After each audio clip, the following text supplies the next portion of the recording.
सुराचितलिङ्गं निर्मलभासित शोभितलिङ्गम् जन्मज दुःख विनाशकलिङ्गं तत्प्रणमामि सदा शिवलिङ्गम् देवमुनि प्रवराचितलिङ्गं कामदहन करुणाकरलिङ्गम् रावणदर्प विनाशकलिङ्गं तत्प्रणमामि सदा शिवलिङ्गम्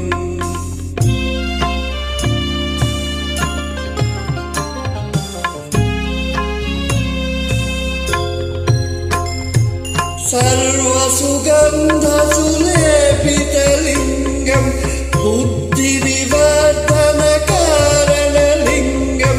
सिद्धसुरासुरवन्दितलिङ्गं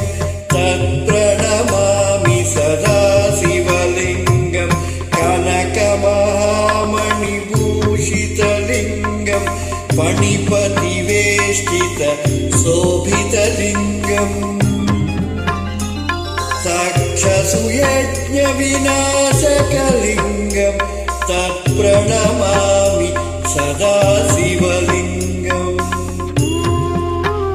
कुङ्कुमचन्दनलेपितलिङ्गं पङ्कजहार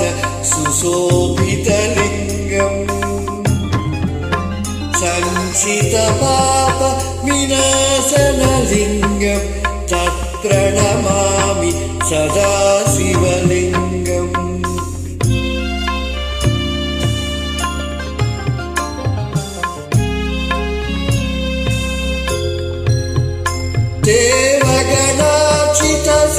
देवगणार्चितसेवितलिङ्गं भावैक्षक्तिभिषेवचलिङ्गं दिनकरकोटिप्रभाकरलिङ्गं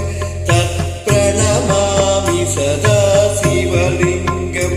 अष्टदलो परिवेष्टितलिङ्गं सर्वसमुद्भवकारणलिङ्गम्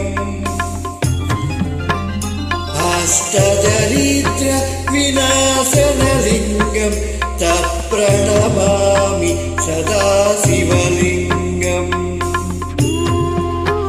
सुरगुरुसुरवरपूजितलिङ्गं सुरवनपुष्प सदाचितलिङ्गम्